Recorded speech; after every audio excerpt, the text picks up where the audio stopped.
12 minutos y 13 minutos, ponele, y tengo en mis manos El Diablo, de Florencia Canale, ¿sí?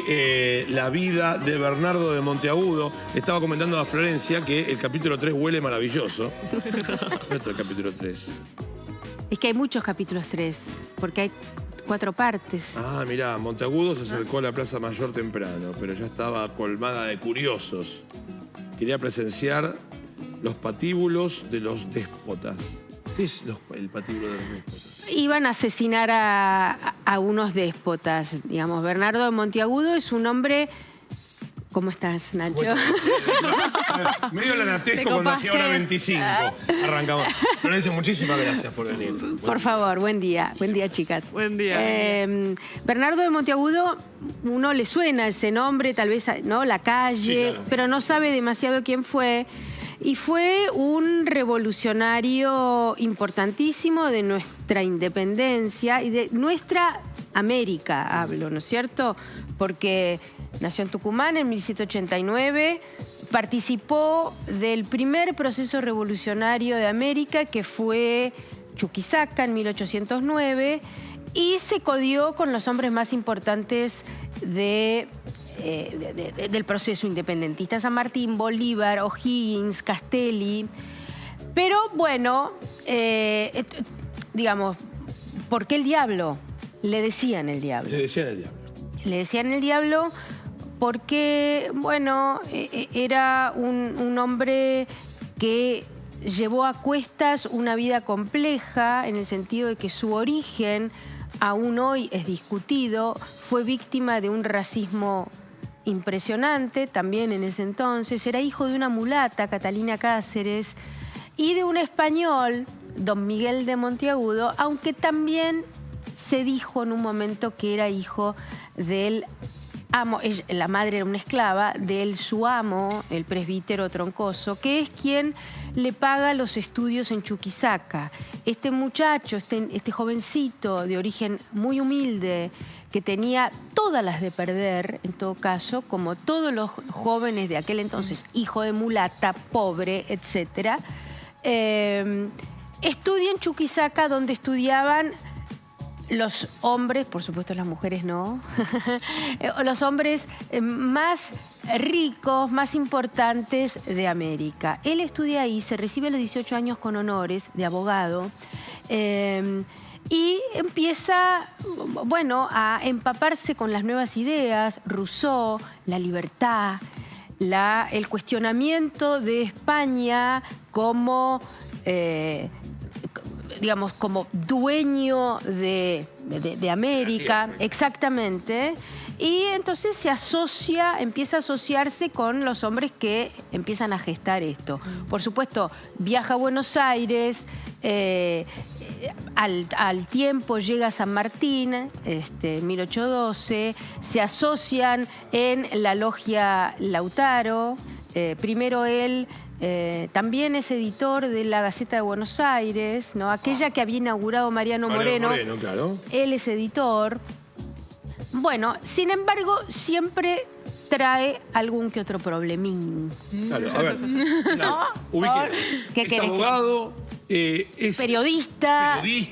Bueno, en ese momento imagino que también era como un combo, ¿no? Por supuesto. Vas con todo junto. Porque la Gaceta era además como el ente. Eran, no voy a decir periodistas militantes, pero era el periódico que promovía los actos del gobierno, digamos, ¿no? Entonces, bueno, Rivadavia lo convoca, Bernardino Rivadavia lo convoca, viendo su capacidad, su inteligencia y la promesa.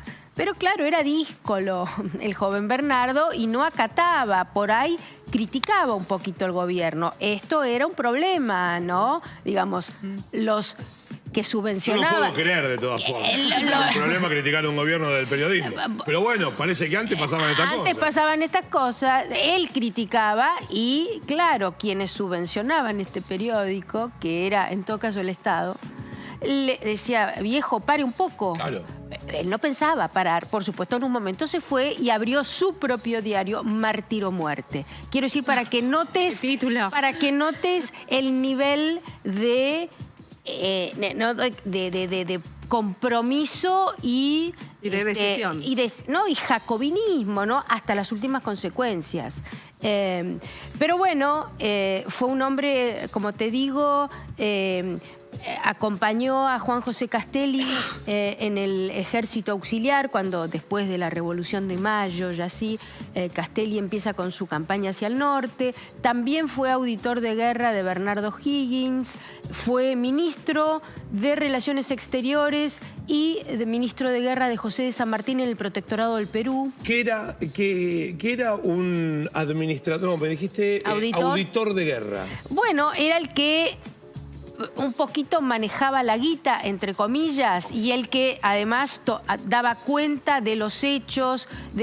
Durante toda esta campaña de Castelli fueron bastante acusados de andar de fiesta loca por los pueblos cuando empezaban, ¿no?, a mudarse de pueblo en pueblo. Todo esto luchando contra los realistas, ¿no?, buscando desbaratar cada ciudad que tuviera. Además, el enemigo acérrimo de Bernardo de Monteagudo y tantos otros, pero en este caso vamos a hablar de Monteagudo, era España y era el español y no tenía miramientos, digamos. Había que matar. El derramamiento de sangre para él no era un problema, era un tipo muy sanguinario.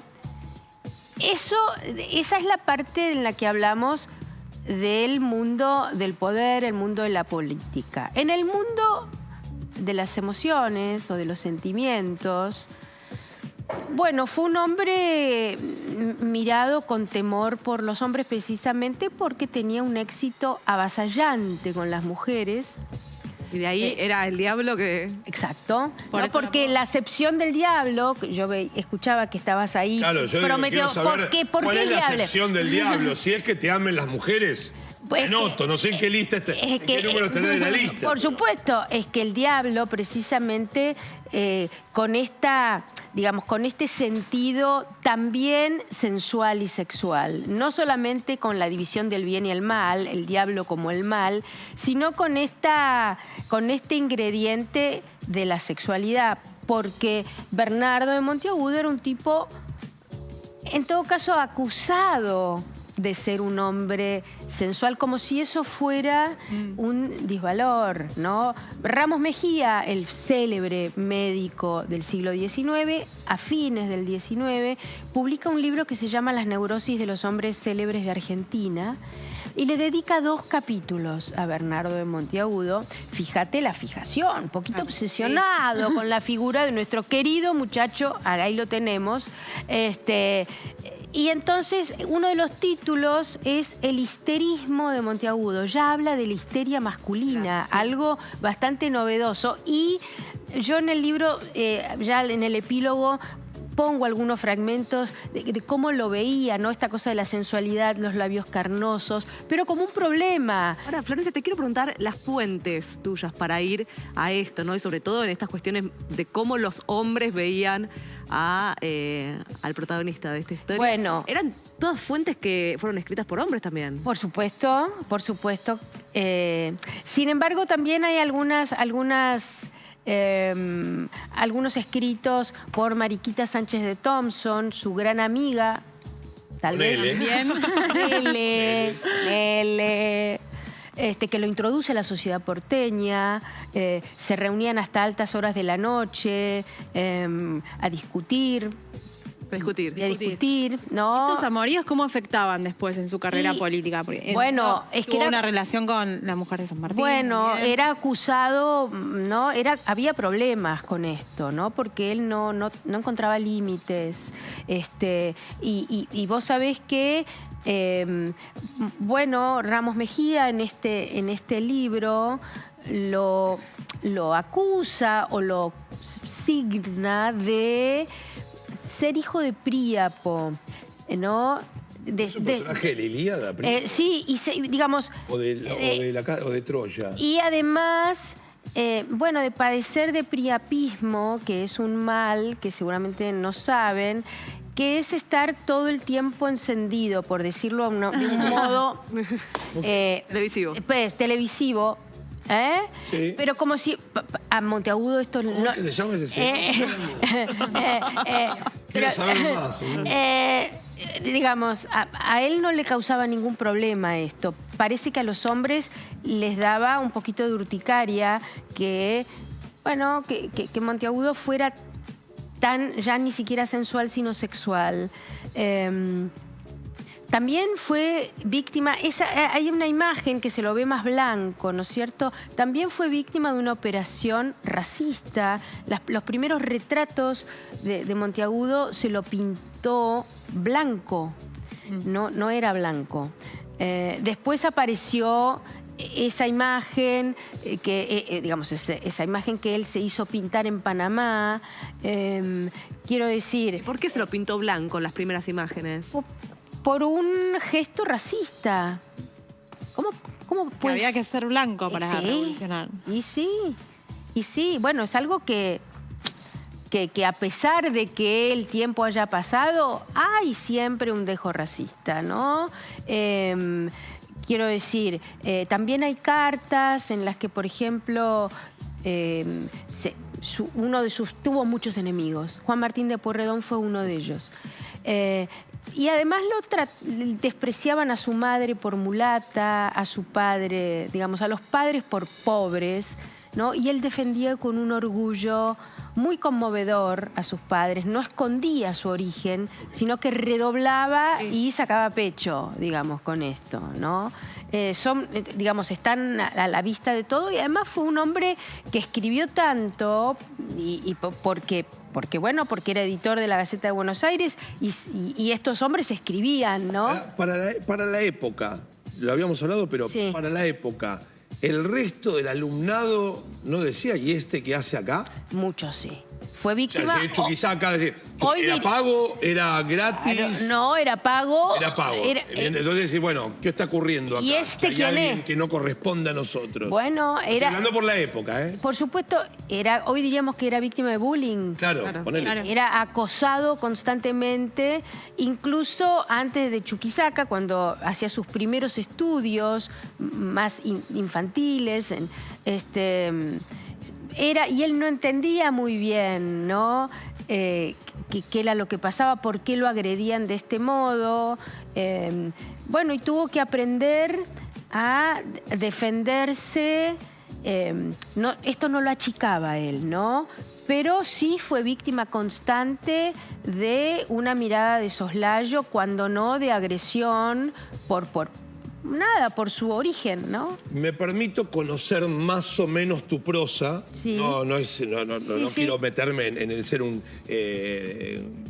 Florencio canalístico, pero digo, en el marco del personaje que nos estás brindando, ¿cuánto te permitiste meterle IVA a Bernardo de Monteagudo en estos temas de decir, bueno, sensual, y que vos me dibujes un tipo que yo diga, ¿por qué no soy yo Bernardo de Monteagudo? ¿Hasta dónde te permitiste ir y estirar el límite de la ficción, la novela, la historia?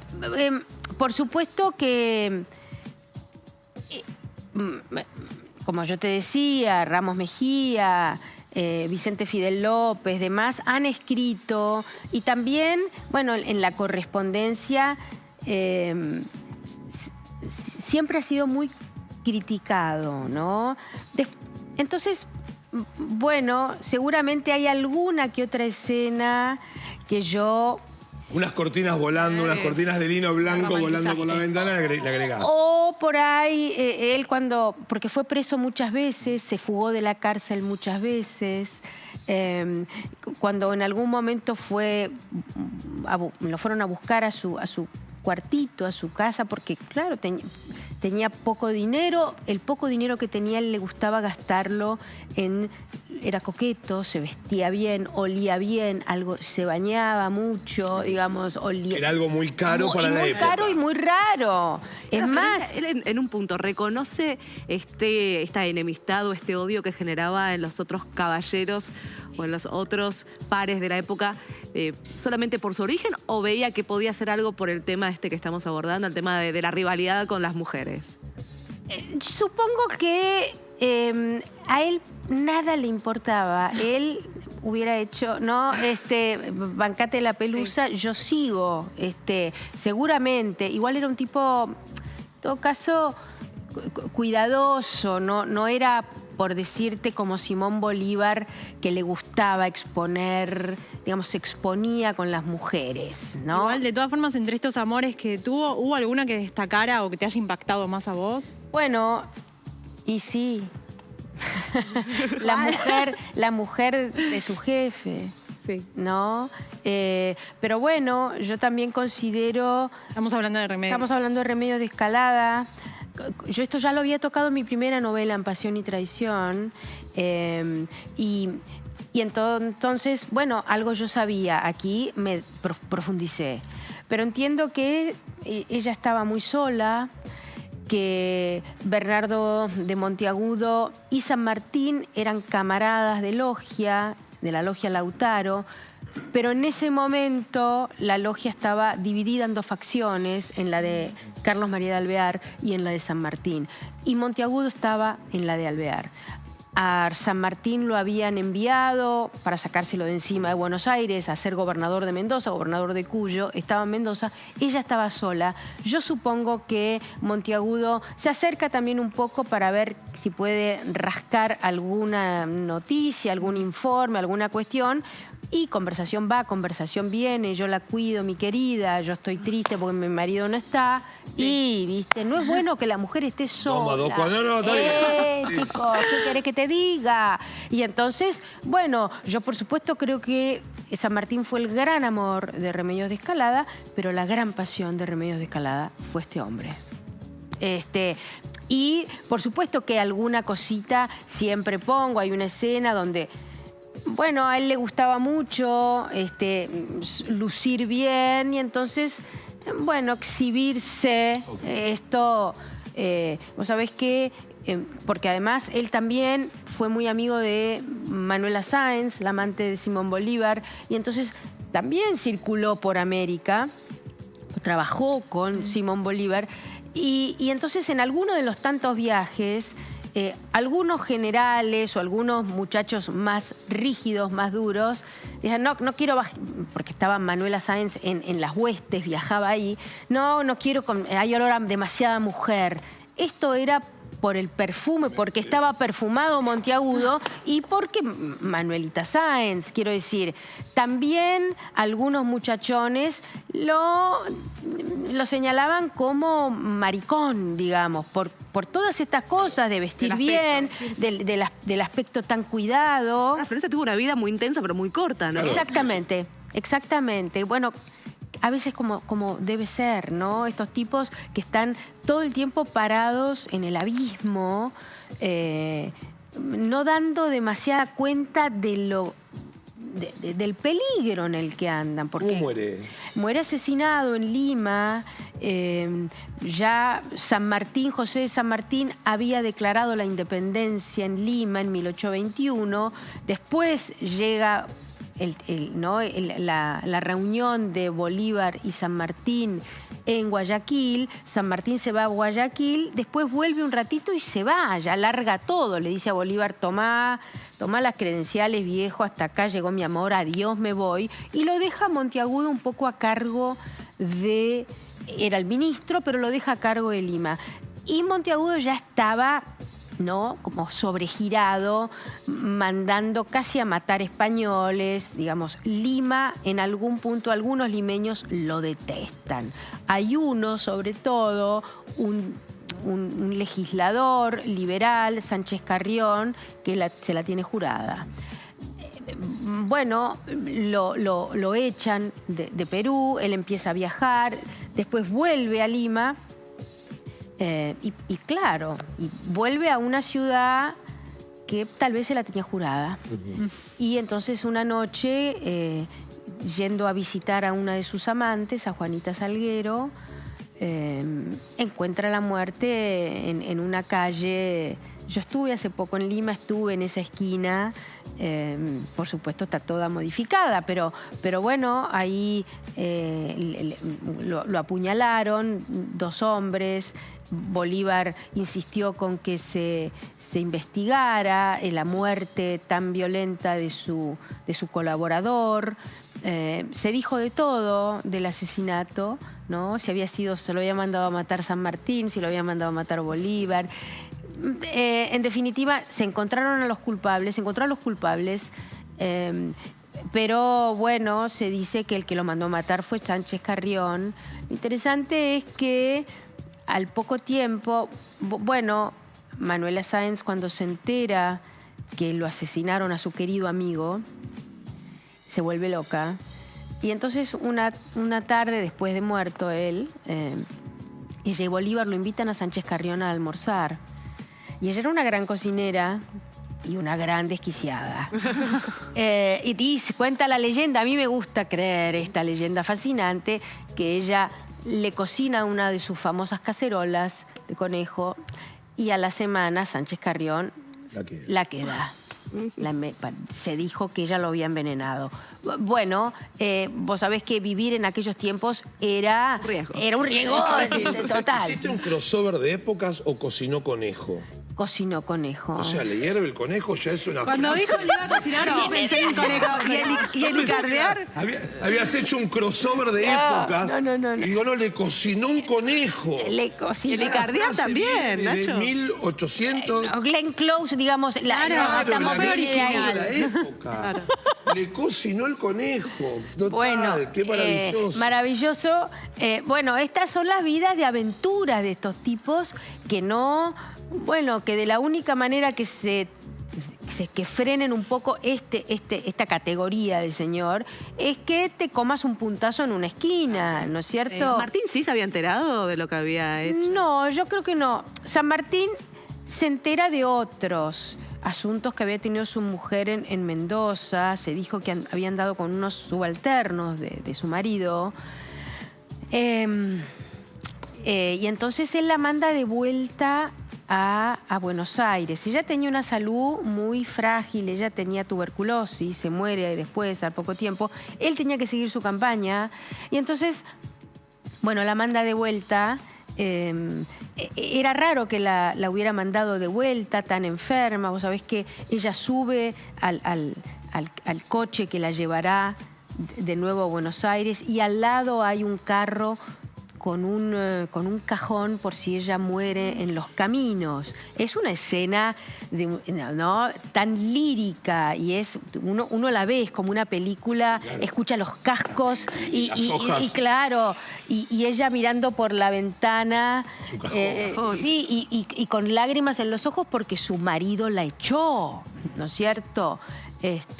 Hay una carta que San Martín le manda a su edecán, a Tomás Guido, en la que habla de que él se siente un cornudo. Ahí, en esta carta, por supuesto están los dos libritos, quienes dicen que sentirse un cornudo es sentirse un cornudo de Buenos Aires, que, digamos, Buenos Aires lo traiciona. Y la otra es, bueno, yo elijo la otra, ¿no? La que conocemos. Florencia, 1.000.000.000 gracias. Por favor. Por haber venido a este feriado. Por favor. Les insistimos, El Diablo, y después se van a enterar de toda la línea que ya el recorrido de la historia novelado por Florencia, que tiene ya 5 títulos, ¿tenés? 11. Pero con Planeta. 11. Esta es mi novela número 11. Mirá, ¿por qué tengo 5 solamente? Y no sé, tengo que traerte más, evidentemente. Sí, exacto. Muchísimas gracias. Por favor.